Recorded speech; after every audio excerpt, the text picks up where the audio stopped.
So we're going to start in just a few minutes. Thanks for being here on time. Better than I can say for myself most of the time.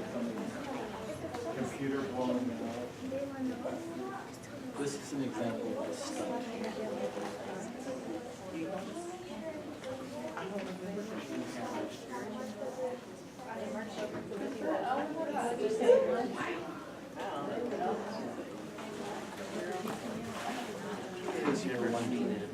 Is that a yo-yo?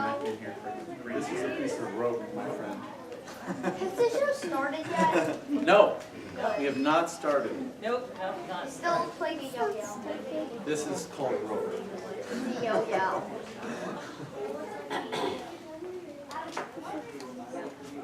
Has anybody ever come to a Stuntology show before? Good. You have? Really? I remember you. I kind of remember you too. Well, thanks for coming back. Wow. I'm going to try not to be predictable. I'm going to really try. Because there are certain stunts that I love to do, and I will do them every time because they're so good. I always am amazed, and I always just keep doing them. That stunt I first did, this is a funny stunt because it's a classic stunt and a problem to tie a knot with one hand. And how do you do it? How do you tie a knot with one hand? Well, this is one way to put a weight on the end of a piece of rope. That's one way to do it. This is actually one of the harder ways to do it. There's a simple way to do it. I tied I put a little nut on the end, a little steel nut, and I practiced this, and eventually it got easy to do. It's really fun to do, by the way. If you want to, you don't need to put a steel nut. You can put anything of weight. That's really satisfying to do. But there are other ways to do that same thing, oddly enough. You can tie a knot with one hand by putting it in your hand like this. And this is the easiest way to do it. And a firefighter showed me this, and I don't know if he used it in his daily work, but he said you can hold the rope like this, and you toss the long end into your fingers like that, grab it, and then let go, and you tie a knot, like that. It's funny, these aren't very spectacular stunts, but they're very satisfying to do. And they're a little, you grab it like that, and just let go. Oh, that's going to get away. It's funny, one of the hardest ways to tie a knot with one hand doesn't look very impressive, but this stunt right here, they're going to do it. Let's see.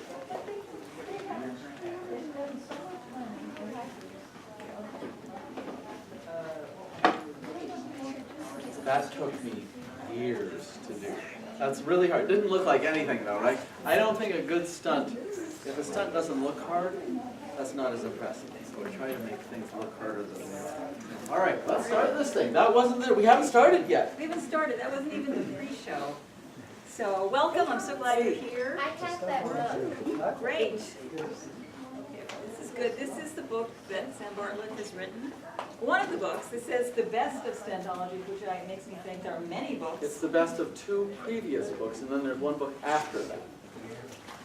So I always pick it up and thumb through the book that we have. Actually, our copy is checked out now, but I look and I look because I'm this kind of person. I look at it and I see blow out your brain stunt that looks kind of disgusting, and the ketchup Coke reversal stunt.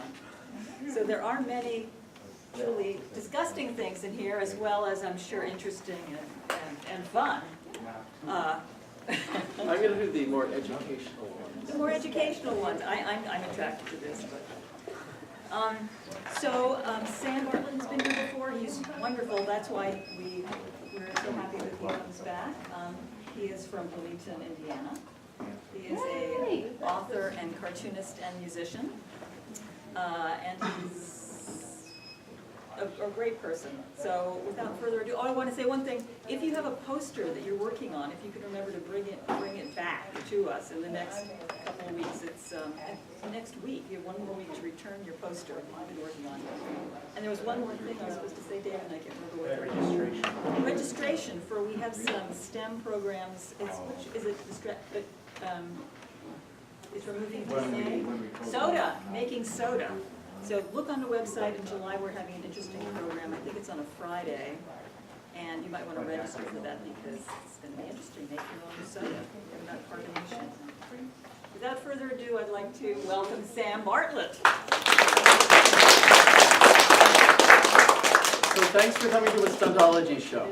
Stuntology. Everybody say Stuntology. Stuntology. Now sometimes it's weird for people to come to a show with the word Stuntology in it because Stuntology isn't really a word. It's a word that I made up to describe the thing that I was interested in.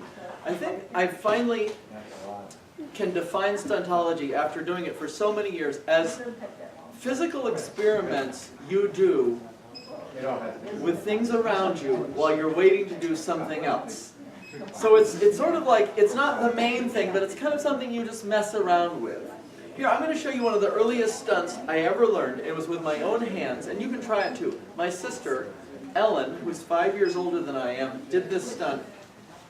She showed this stunt to me when I was little. And it's a nothing stunt. It's absolutely a nothing stunt. She put her hands together, she bent her fingers, she twisted her hand around, and did this. Right, and this is one of the things that human beings can do. Here, let's do it together. If you've never done it before, it's wonderful. And hopefully I will show you things you've never done before today. So you bend your middle fingers over, cross them over, bring them back up, cross them over, swivel your fingers, and twirl it on either side.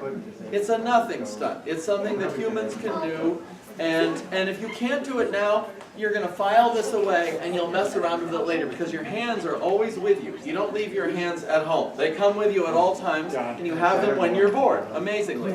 So that was an early stunt that I did, an early thing that I messed around with while waiting to do something else. You wouldn't call this the main program. This is just something you did before you did something else, right? We understand that idea.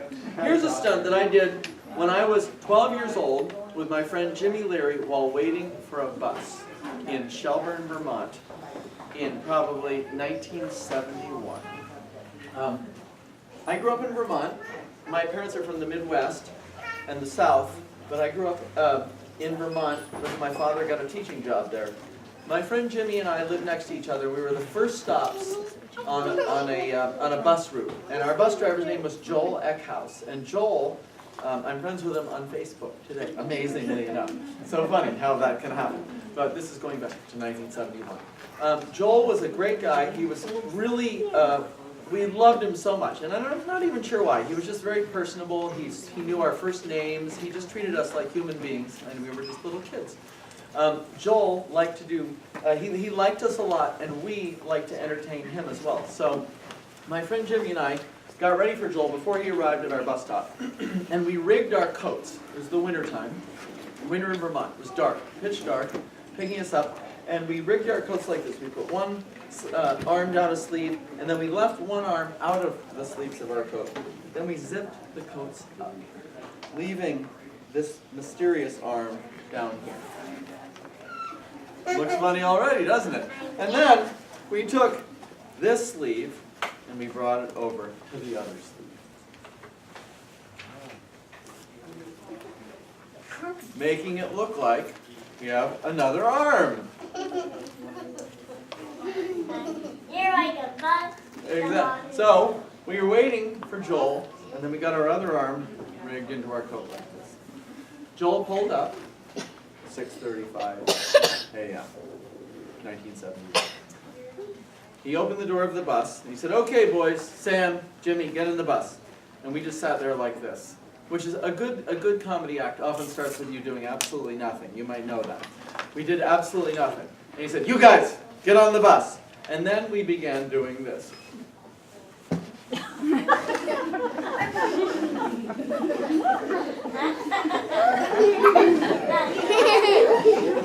look like a monster now. I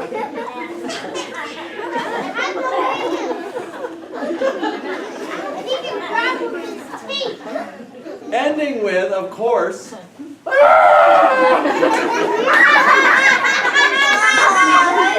get the idea. Now you might never, give the code a hand. The code is the button. So you might never have thought a coat is something you could play with and have a lot of fun with and be completely ridiculous. My kids like to mess around with a coat. Here's what they do with a coat. They have their own stunts. I have 3 kids. They will take a coat, and they'll stuff it full of socks and shirts and everything, and they'll put it on a chair completely so it looks like there's somebody inside it, and then they'll get a mask and they'll put it on top, and they'll put a hat on top of the mask so it looks like there's somebody in the living room sitting in a chair. That's their idea of a good time. So you're getting the idea of the whole stuntology thing. Now, a stunt is something that you often do when you see the right objects. So you'll be triggered when you see the object. And I want to show you a really good example of this is these small water bottles. This is the kind of object that triggers a stunt, and I'll show you why. I'm going to show you a stunt right now that if you will remember for the rest of your life, and you'll probably do for the rest of your life once you figure out how to do it, because it's great. I need one volunteer, preferably someone who's never done this with me before. Have you done it with me before? Red shirt? I'm not sure. Then come on up! All right, what's your name? My name's Paul. Paul, how do you feel about getting wet? Pretty good about it. Good! Give Paul a hand. All right, good. I'm going to remember that. Me too. I'm going to remember that too. All right, no more comments. All right, Paul, thanks for coming up. Good to see you. Myself, but Yeah. okay. All right. So, Paul, I'm going to show you how. Do you know this stunt? No. All right. All right. Well, this is a great stunt. It just involves a water bottle and a straw. Will you hold this water bottle for a second? So we're going to have a straw and a water bottle. These things are around all the time, and you never thought when you saw a water bottle, a tiny water bottle, and a straw, you never thought to yourself, opportunity. Opportunity to do an amazing trick. Mostly, namely, to shoot water, a cascade of water out of a bottle at an amazing pace, at a fairly amazing height and velocity. Well, I'm about to show you, man. Hang on. So all you do for this stunt is you put the straw in the water bottle, you bend the straw, and then you put your mouth up to the bottle and you blow really hard. And you're going to catch the water so we don't have it go all over the place in this this container right here. So put it away from your body, as far away as you can get it. Good, that's good, excellent. And I'm Paul, I'm going to, no, there, stay right there, good. I'm going to cover you because I don't want you to get soaking wet. No, trust me. You do want to be covered. It really does help. We're going to bring you even this, there we go, good, all right, good. All right, so, Paul, I'm actually going to put this on your face too. This is not to humiliate you, but this is to protect you. All right, good. All right. So put it out in front of you, right? Just like that. That's good. That's good. Excellent. You're going to do it. Perfect. Just keep it. All right, so I'm going to stand right here. I'm going to lob it over to you, okay? So, to review, straw in the bottle. Bend the straw ever so slightly. Put your mouth up against the bottle. Blow really hard. You just... All right, here we go.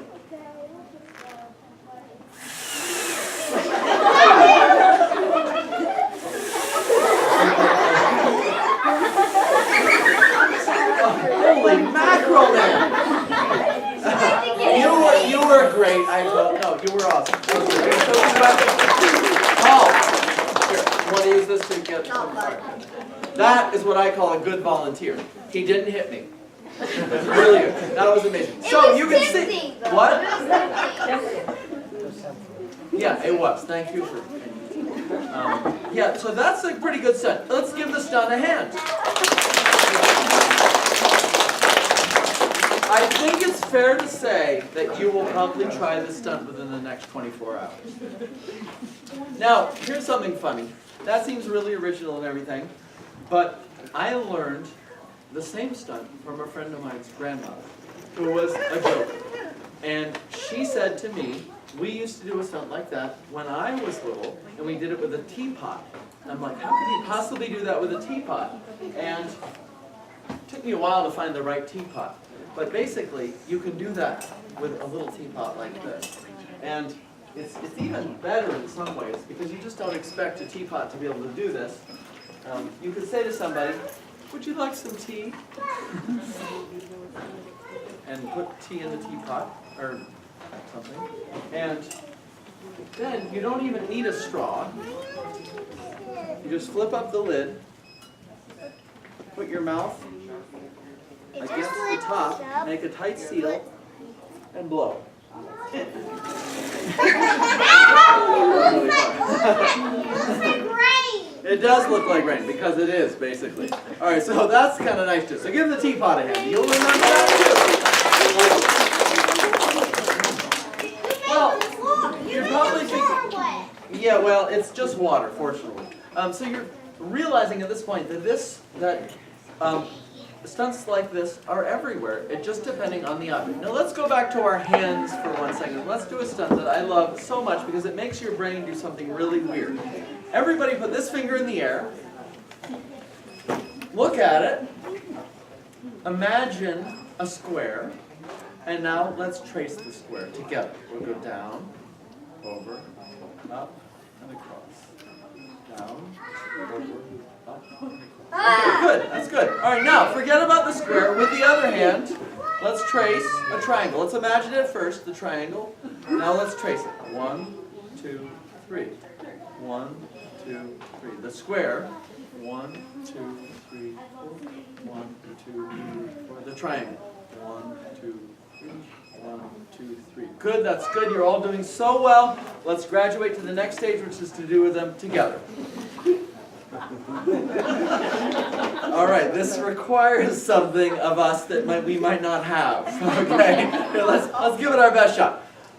1, 2, 3. That looks like a weird shape. That looks like a weird shape. Well, all right. That was terrible, actually. No. All right, let's do it together. The first two are exactly the same. Okay. 1 and 2. 1, 2. Let's just do that again. That's us. 1, 2. Success. 1, 2. 3 is where the trouble begins because 3 you got to meet up there, and it doesn't make a lot of sense. So let's do 3. 1, 2, 3. Let's do that again. 1, 2, 3. Now 4, just one goes over and one goes down. 4. Now if you do this in public, people are going to think you're out of your mind. Let's do 5 now. 5, one goes down, one goes over. 5. 6 is bad because one goes over and one goes up. 7, they just cross. 8, one goes over, one goes This over. looks like a weird That's really shape. sad. 8. 9 is really bad. 10, they come together. 11, one goes up, one goes over. And 12, back home. It's a math problem. All right, good job. Give yourself a hand. That was great. Nice work. All right, everybody, loosen up your shoulders. Really loosen them up. Loosen them up like crazy. Before we do that, before we do the shoulder loosening stunt, I want to show you what a kid showed me the other day. I'd said something, it was a friend of my kid's, and I said something dumb, as all parents do, and I just said blah, blah, blah. And he said, ooh, and he did this. He said, awkward turtle. And he went like this. And I'm like, what? He said, ooh, awkward turtle. Why? But I really like this. It's very satisfying to do. And it kind of looks like an awkward turtle, kind of. I mean, my wife said to me, she said, I don't see anything about that actually looks like an awkward turtle. But so here's how you do it. Put one hand in front of you. Put your right in front of you, your left on top. So if you do this, the awkward turtle the flippers will be on the same side. It'll never work. So you're gonna put one down, and then oops. How do we do this? Awkward turtle. Yeah, one on right. Thank you. I confused myself, as I often do. So awkward turtle. It's really nice, very satisfying. It looks like a real awkward. It does. Do I look like a turtle? I guess you do, does. Yeah. A little bit. Well, I love things like that. I love them dearly. All right, now let's try this. Loosen up your shoulders like crazy. This, again, we're doing stunts with what we have right at hand, which is our body. At any given moment, our body is following us around, not far behind us. All right, so loosen up your shoulders. Put your arms in the air, to the side, to the top, in front, all the way up in front of you. Try to bite your elbow. You can't do it. Nobody can bite their elbow. If you can't, call me up. We're gonna go on national television. It'll be like a major news story. All right, arms up. In front of you, palms facing, thumbs down, one hand on top of the other. Put your fingers together. Good, now bring them around in front of your face, like this. Now sort of work your elbow over and put your hands back together. This is weird. Yeah, that's good. All the way in back. Maria, friend. That looks good. Good. Good work. All right. So we got this. And you make a little window. Look at the person next to you and say, "You want to hear a joke?" No, don't say a joke. No, just say hi. Hi. All right. Now, what I want you to do is to put your head through this small hole. Okay. It doesn't seem possible. Here we go!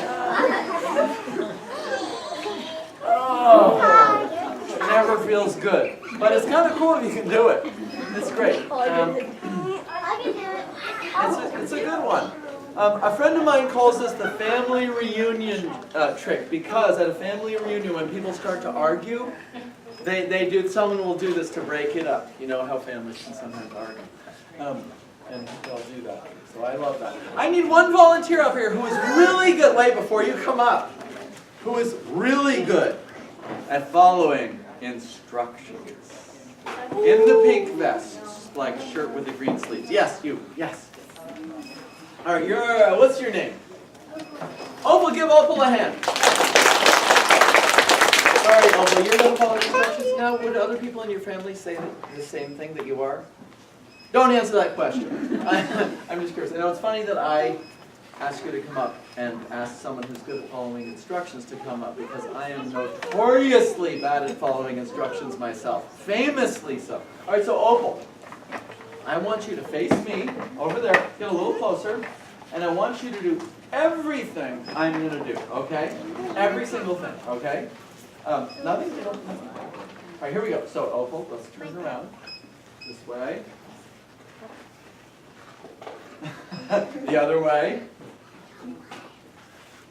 Hop on one foot. Other foot. Clap your hands in the air. Palms in front of you. Palms down. Thumbs down. One hand on top of the other. Fingers together. Oh, she is good. Very good job, Opal. Now, on the count of 3, let's open up. Big poop. Turn around. I love this. She rolled her eyes at me because she knew the thing that we're going to do, the thing that she missed, is not that. So this is intelligence right in front of your eyes. This is someone who's thinking and who doesn't like being out thought for a second. All right, Opal, palms facing. Thumbs down. Very good. She's looking so closely at me, it actually kind of hurts. All right, one hand on top of the other. Fingers together. Good job. So, and then we're going to open up. All right, Opal, I'm going to show you. I cannot believe how closely you were looking at me. So this is, of course, a classic trick. And where this goes wrong, and you were trying to see so well, is that we're basically doing everything the same. Palms facing, thumbs down, one hand on top of the other, fingers together. So we were all perfect at that point. If I tried to open up then, I would never be able to either. But what I did was I did some minor, very lightweight brainwashing. And that was what I did was I did a terrible thing, and I'm sorry. I apologize. How did you brainwash? Well, listen, I'm about to tell you. What I did was you had your hands out in front of me like this, and I said, "Good job." I rewarded her for doing what I asked, and then when I came back together, I didn't do the same thing.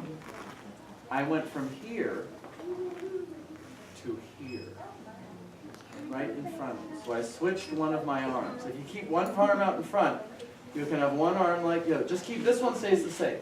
And then you can either put one like this, or you can put it like this. You can swivel it.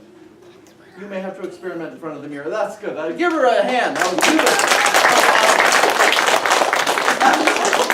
Give me 5. All right, go sit down. That was good. I love that. That was beautiful. All right, I want another volunteer. This time, we're going to do something a little different, more challenging, mental.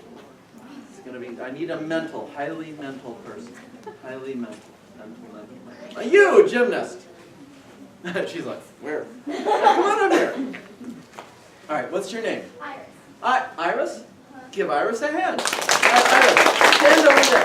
Iris and Iris. All right, Iris, how is your imagination? Obviously good. That's why you came up here, right? Here, get a little closer. A little closer.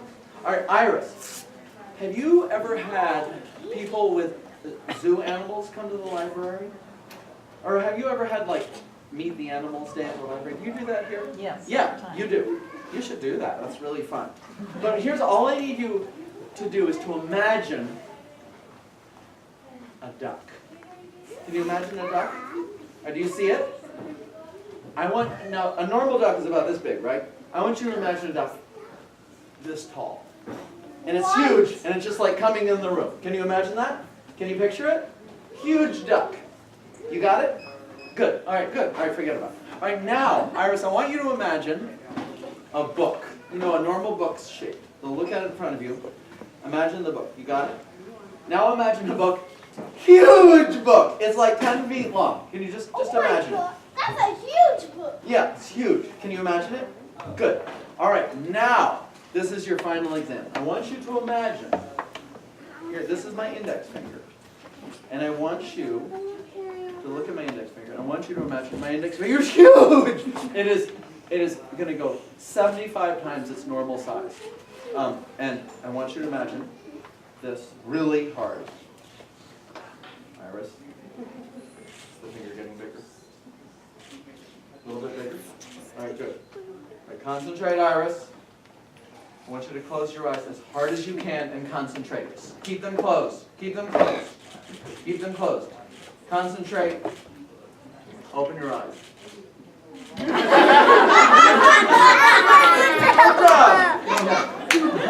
That was your elbow. Why did you think that? Because I saw you. Now, here's something funny. That was great. That was so good. Good imagination. Now, here's something funny. I taught somebody this trick a little while ago, and a kid, and he showed it to his mom, and I saw him show his mom. He forgot to roll up his sleeves. And so it was a red plaid shirt, and it didn't quite read. Okay, you know what I'm saying? All right, let's move on. Let's move on. You're doing great. I want to show you a stunt that I love so much because it's so easy. It involves a balloon, and it involves a penny. I need you to put the penny inside the balloon. This is a great stunt for people who, if you have a penny and a balloon. And this is the perfect thing to do. In fact, this may be the only thing you can do. All right, so put a penny inside a balloon and then inflate the balloon. These balloons happen to be see-through balloons, which I highly approve of. I love them. So now, wait, come back up, come up here. What's your name? Foster. Foster, give Foster a hand. Foster, I want you to hold on to this balloon, one hand on each side, and I want you to shake it back and forth and then stop shaking it. Then just stop. Look at the penny. Whoa. Oh my gosh, it's moving. Did you know Foster could do an amazing trick? All right, try that again. Then stop. Whoa. This trick never lets you down. It can't stop. No, it can stop. Whoa. Very satisfying. All right, Foster, good work, good work. Excellent, excellent. All right. I'm going to put this aside for a second. Nice work. There's not a single person in this room that wouldn't enjoy this stunt, and you could do this stunt. Now, while we have a balloon out, I want to show you another stunt with a balloon. And we're going to come back to the penny in the balloon in 1 second. So balloons obviously are awesome. They're amazing, amazing technological devices. I mean, it's incredible what's gone into making good balloons. I mean, it's not as important as maybe an airplane, but it's really still pretty cool. All right, so years ago, a friend of mine told me, Sam, there's a great trick you can do with a balloon and a barbecue skewer. He said, you can take a fully inflated balloon and stick a barbecue skewer right through the balloon will not pop. And I said, amazing. That's amazing that works. And I wrote up the cartoon of this stunt, and I put it into this book. And all right, it wasn't in this book yet, but I made the cartoon, and I thought, isn't this great, this works. Now there's only one problem. I didn't try the stunt first. I just thought it worked, and because I was being an idiot, which I am commonly. And so I did the stunt, and then I tried it out in front of some people. In fact, in front of a really big audience at a college in Pennsylvania of science teachers. And I said, here's this great stunt, I just learned it. I just learned it, because I hadn't learned it. I really should have just said, I just heard about it, I don't know how it works, because that would have been more accurate. But instead I said, I just learned how to do this, isn't this great? And then I tried it.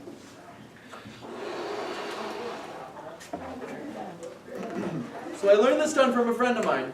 This was before the internet existed, by the way. This is going back a few years. Does anybody remember when the internet didn't exist? Yeah. Isn't that funny? It didn't exist. And so I couldn't just look it up on YouTube and say, hey, let's look up the barbecue skewer through the balloon trick, which it's there, believe me. Instead, I just had to say, this is a stunt, and it works. And so I explained the stunt to this group of people, and I went,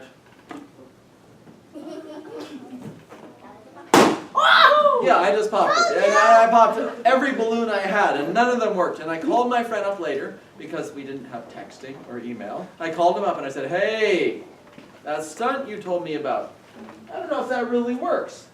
And I said, actually what I really said was that like a joke stunt that doesn't really work and it just sounds like it should work? Is that like, are you sort of pulling a prank on me?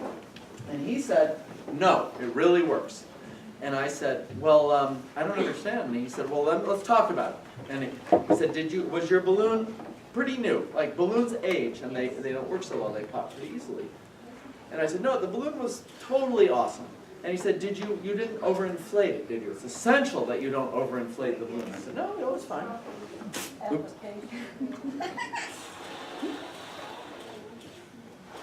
I said, it was, 3/4 full. And he said, okay. And then he said, let me ask you about your skewer. He said, was your skewer pretty sharp? Because sometimes right out of the bag, they're a little rough and not so sharp. You might want to sand it and make it really sharp. And I said, oh, that's a good tip. Mine was fine. And he said, well, then, most crucial to the stunt, when you put soap on the skewer, how much soap did you put? And I said, I don't think you ever mentioned soap. And he said, oh, well, that's what makes the stunt work. And he left it out, the most crucial ingredient of the whole stunt. So I got some soap. And I thought, oh, soap, right, he never mentioned soap. So I put some soap on the skewer. And in fact, soap is the missing ingredient to the stunt. Here's the thing, though. I said to him, if you put soap on it, does that mean it will always work? And he said, oh no, it doesn't always work. This is like a 60% of the time kind of thing. So I love that. It doesn't always work. It's a stunt that doesn't always work. So here we go. Here's how we really did it. And I'm going to try it with a balloon with a penny in it. Because then we can make a sort of weird obstacle course. So I'm going to put it in here, sort of twist it. I hate the sound of balloons popping myself. In fact, it's a psychological condition that people hate balloons popping, and I have it. I don't like it. Oh, I'm halfway in! You should clap, because it... On the other side. Maybe that's the idea. You're perfect. I need to take you everywhere I go. All right, here we go. All right, it's in! And now, for the grand finale, the penny around the dowel. Whoa! Yes! It's And now as the penny's going around the dowel, I need Foster to do it. All right, here, no, I don't want you to, only because if it popped, the skewer would go through the air and it would puncture you. That would be terrible. Now, while it's going around, we're going to pull the skewer out! Whoa! And look, the balloon is still inflated, which is really weird when you think about it. Why doesn't it just pop? So But it is getting smaller, and this is amazing. The balloon will pop in 2 seconds. 1, 2. Oh, God. Yeah. All right, so give the balloon a hand. That was amazing. All right, while we're on the subject of balloons, let's go to another subject having nothing to do with balloons whatsoever. let's go to one of these. What is this? Right. No, wrong. This is not a towel. This is a chicken. This is really a chicken. This is such an old stunt. This is a stunt I learned in Louisiana. It's a story that people tell, and my friend Christine Balfour told me the story, and she said, "Sam, here's how the story goes." And I'm going to pretend this happened to me. I was walking here to Berea Library this morning, and I had a chicken under my arm. Inexplicably, I was going to have it for lunch, and it was underneath my arm, and it slipped out, as chickens will. It shot out, and it fell onto the street, and right at that moment, a steamroller was going by, making the street flat. The steamroller ran over my chicken, and it turned it into this flat towel-looking thing. But I'm going to bring the chicken back to life, and if I do that, I'm going to roll the chicken up halfway. So you can do this inside your brain, and when you get home, you can roll up this chicken. So I rolled it up halfway, and it's going to start looking more and more like a chicken at every stage. That's half of the chicken. This is the other half.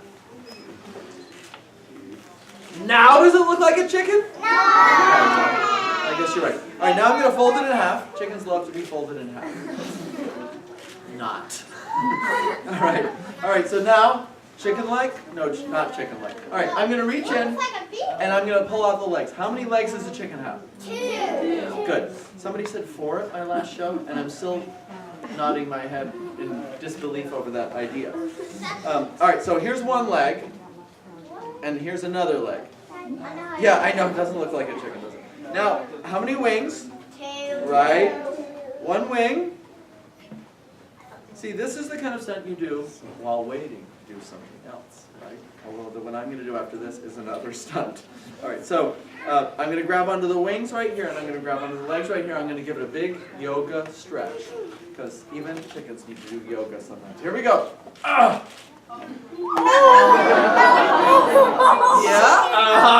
that's what I'm talking about, right? Chicken, give the chicken a hand.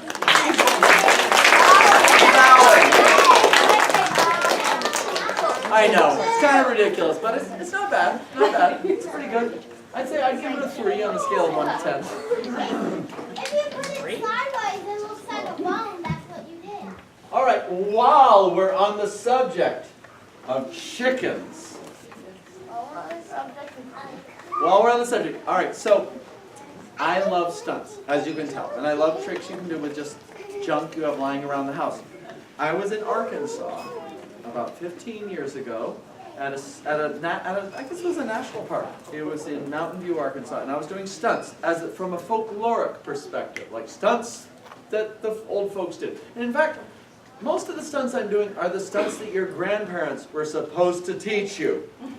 This is grandparent material. This is Cracker Barrel nostalgia for funny little things that your grandparents do. This is what I'm doing here, stuff from the old days, you know, just silly little things that people do. A guy came up to me after I did about 50 stunts, and he said, "Sam, you didn't do my favorite stunt of all."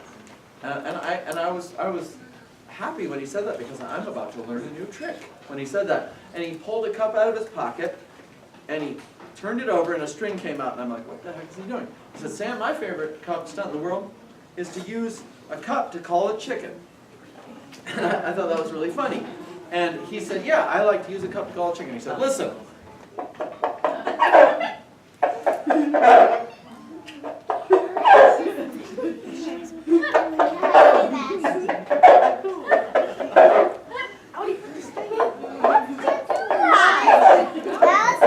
Well, here's what's great. This is a great trick. Everybody has string, everybody has cups.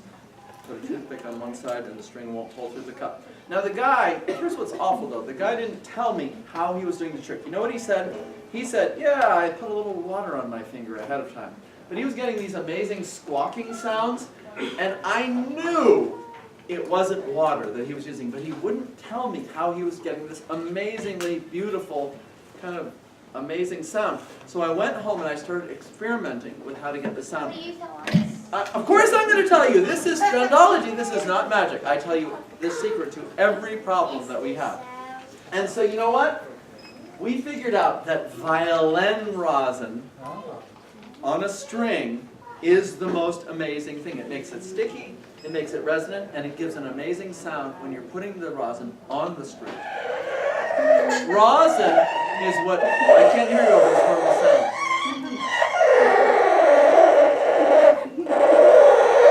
It's what violin players put on the bow to make it go across the string well, and so it sticks.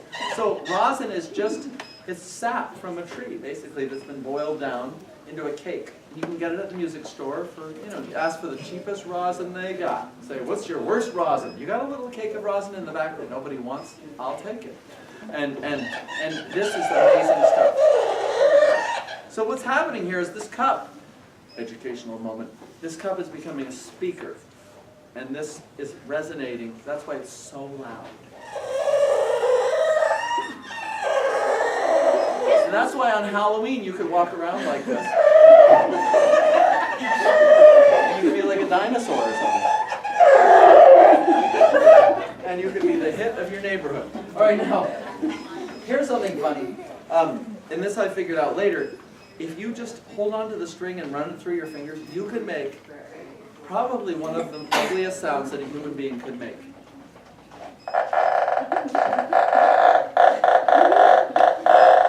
I hesitate even to show this to you, because I know you'll abuse it.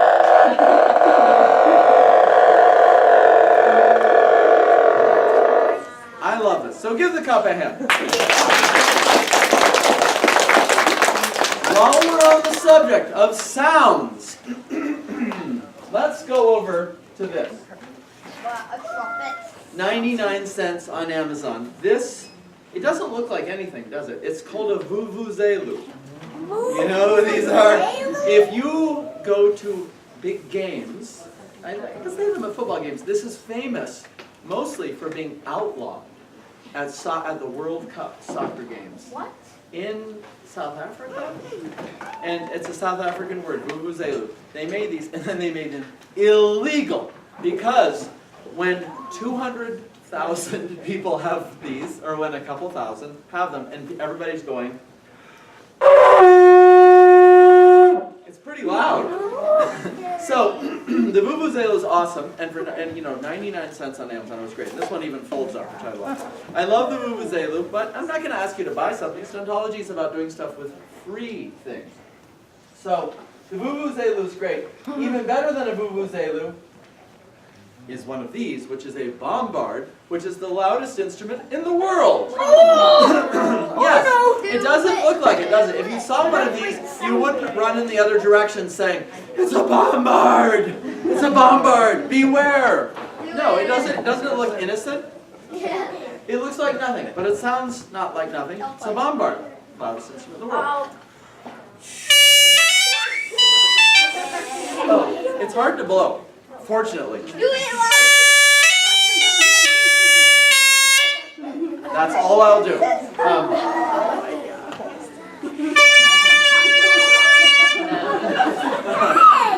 was hilarious. All right. Now, I'm not teaching you about the bombard to create bombard envy in all of you, because I know everyone in here now wants a bombard. You have to go to Brittany, you have to go to France to get one, really, and they're kind of expensive. They cost a couple $100.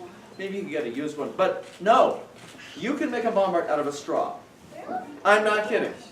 And I'm going to show you how. Parents, I'm sorry. It's not as loud as that, but it's pretty loud. All right, so get a straw. Go to McDonald's. Get 5 extra straws. They're not going to stop you. They're going to say, have a good day. And get a straw like this. Get a pair of scissors. Any kind of scissors will work. These are pretty good ones. Take the straw, put it in your mouth, and bite it 7 times. Count with me. 1, 2, 3, 4, 5, 6, 7. And then stop. You're going to want to keep going. Everybody, once you start biting, we have this thing where we want to keep biting. Don't keep biting. Then cut a small point.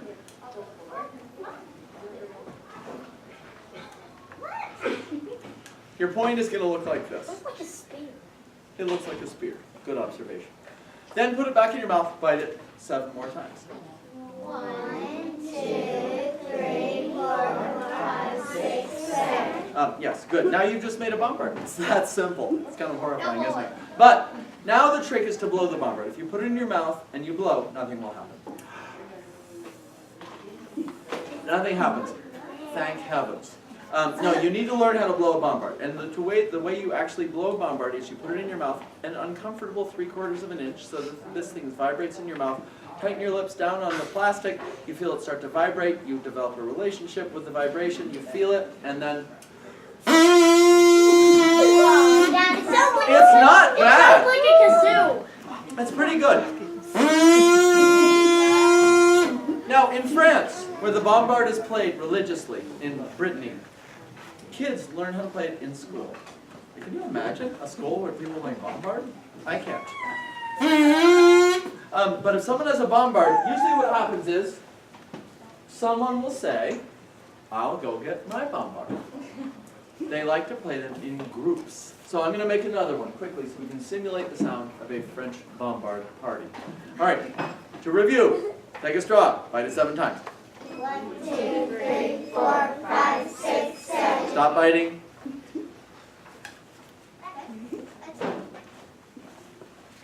At a point, it will look like a spear if someone is keenly observed. Bite it 7 more times. 1, 2, 3, 4, 5, 6, 7. Put it in your mouth and blow. Nothing will happen. You got to do it just right. Ooh, that's a good one. They're always different. So now, bombard party.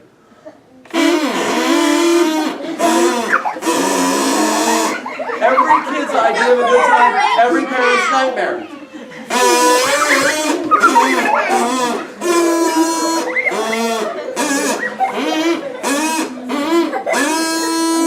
This one's better. All right. So, here's a funny thing you can do with a bombard. You can do 2 things with a bombard. If you hear a kid playing a bombard, you can say, hey, could I try that? I really want to try that too. And then you're going to take the bombard, and then rather than trying it, you're going to grab onto it like this. You're going to hold the ends. You're going to wrap it around itself, trapping air inside the bombard. You're going to pinch it with your fingers, and you're going to break it, so it'll never work again. Because that is what you really should do, because it'll drive you crazy. Let me see. The other thing you can do with the bombard is to play a scale. And I'm going to try it right now. This is a good one. No, dum. Let's sing a scale. Do, re, mi. Sing with me. No. Do, re, mi, fa, sol, la, ti, do. Good. All right. Ready?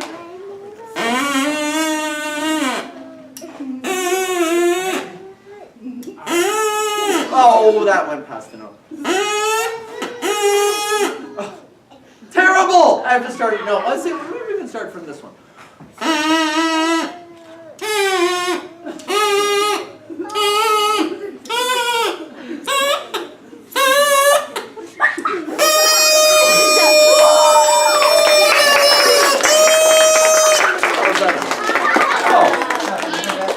Not bad. And no, you can't go back down.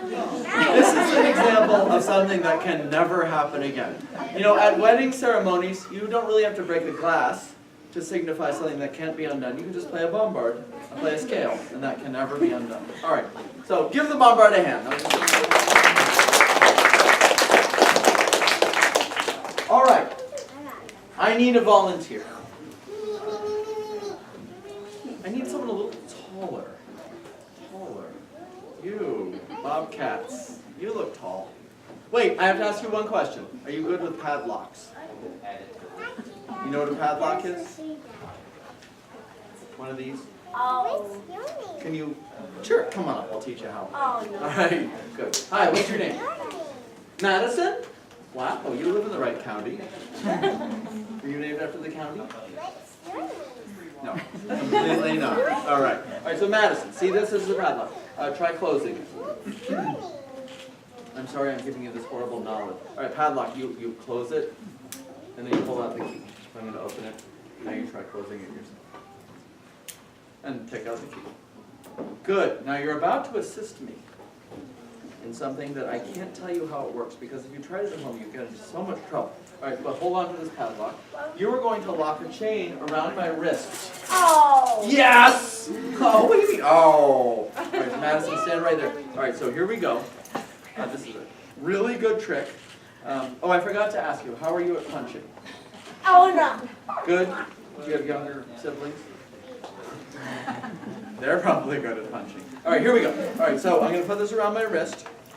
And Madison, you're going to, I want you to put it between those two right there. That one, yes, that one, and the one right next to it. Oh, Madison, you're good at this. I can tell you're going to have a life full of many padlocks. All right, now take the key, and I want you to swallow the key.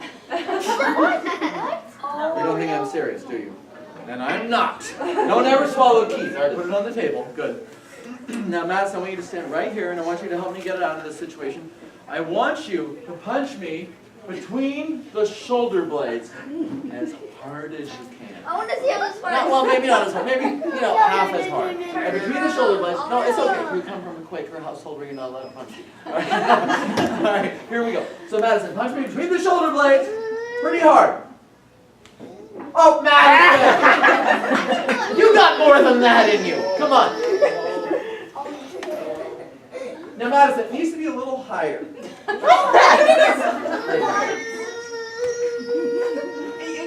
You gotta pretend like you can't stand me. All right, come on. I just played, you were sleeping this morning and I woke you up with 5 bomb bars aimed at your ear.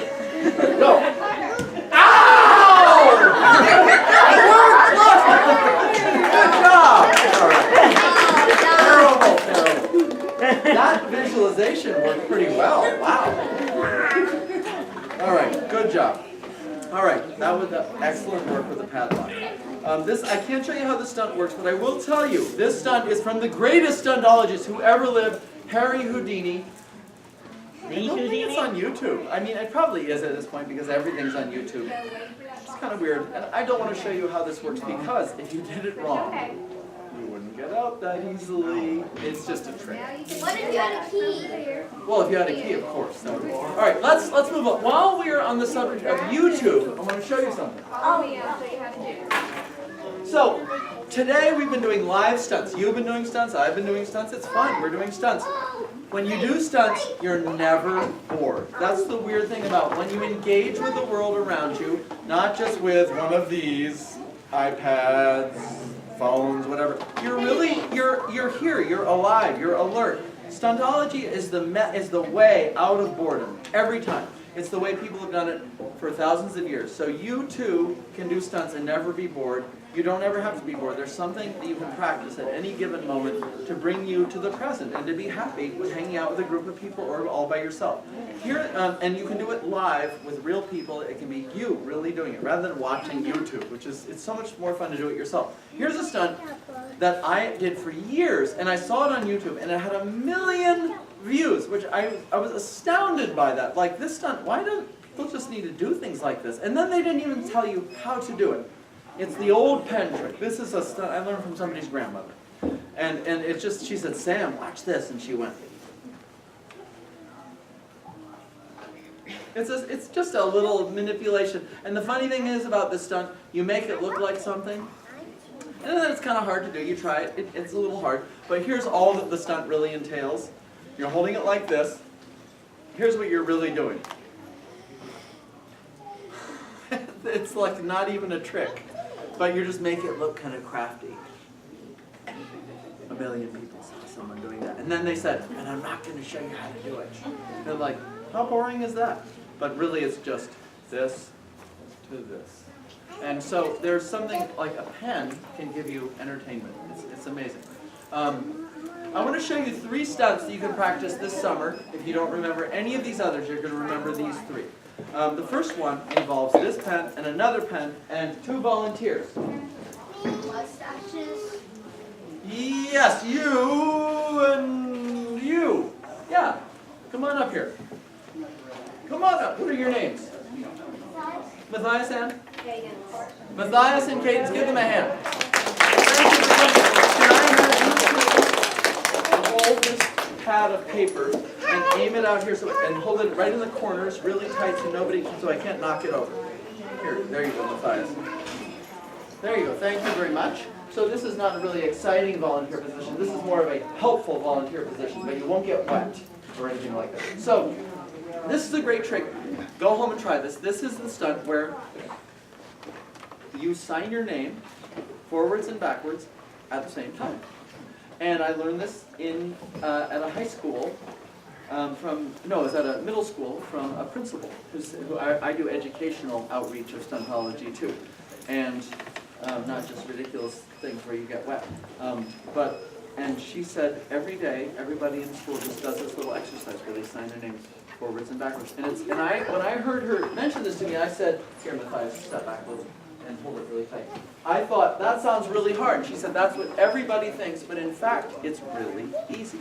So I'm going to do it right now. My name is Sam Bartlett. I'm going to show you right in front of you. Hold it a little tighter.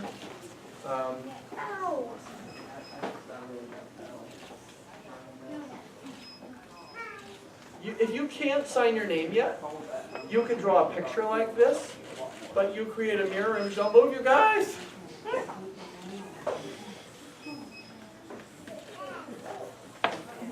You could draw a picture like that. It's incredibly entertaining and engages your entire brain.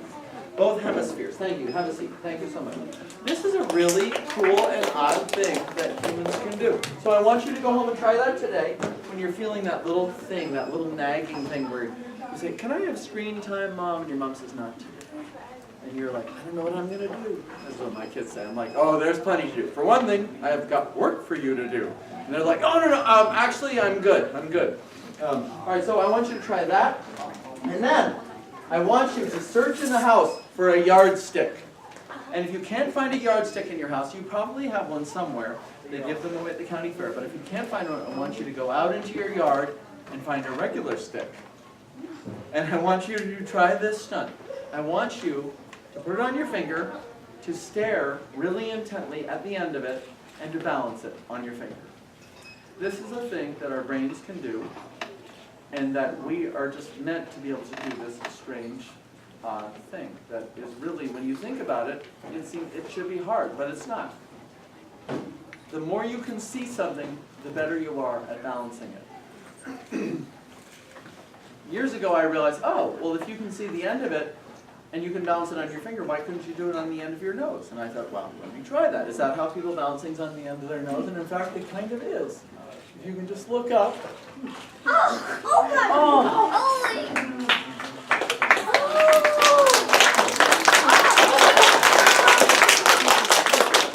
don't think I've ever gotten so much applause for balancing something on the end of my nose before. Do it on your head. You can. The key is you have to be able to see the end. If you can't see the end, you won't be able to balance it. If you can see the end, it'll be easy. The shorter something is, the more impossible it is to balance. This gives you more time to adjust. It's not. That's the problem. Is the adjustment time. It's not. A pencil is really hard to balance because you have no time to adjust for whatever way it's going. All right. So that's the second thing. If anybody's interested in getting a book from me, I can't sell them in the library, but I'll have them outside. It's a very entertaining manual. It will never go out of date because the stunts will be here forever, just as they were here before. Right. And you can come and talk to me about that later. Right, that's not a trick, that's just a... That's a promo, library that's not a stunt. The last stunt I will show you, teach it to you, and you're going to go is in that book. And it's a wonderful trick. My favorite stunt in the world, as a matter of fact. The stunt is as follows. Take an unbreakable plastic cup. Unbreakable, very important. It must not be able to break. Then, get some water. Fill the cup 1/3 full. That's about it. Then, this is important too. Go outside. Then, put the cup on top of your head. Yes, I'm not kidding. Once it's on your head, the challenge is to drink all of the water out of the cup. Okay? Yeah, I know. And here's the thing. You're not allowed to use your hands in any way. No, you can't touch the cup with your hands, okay? No hands on the cup, all right? So here's the technique you're going to follow. later today. You think of me, Sam Bartlett, Stuntology. I will never be bored again. You will remember those words. All right, so cup on your head, unbreakable plastic cup. All right, here we go.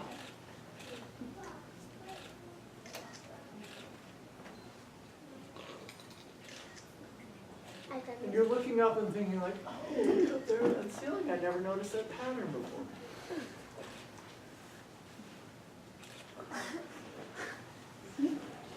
I can do that. How are you doing? Well, now it's going to get a little better.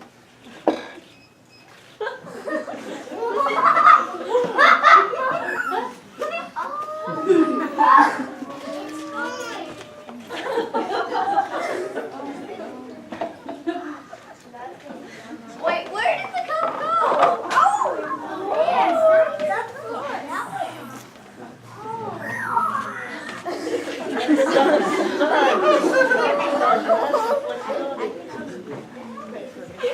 Drinking it.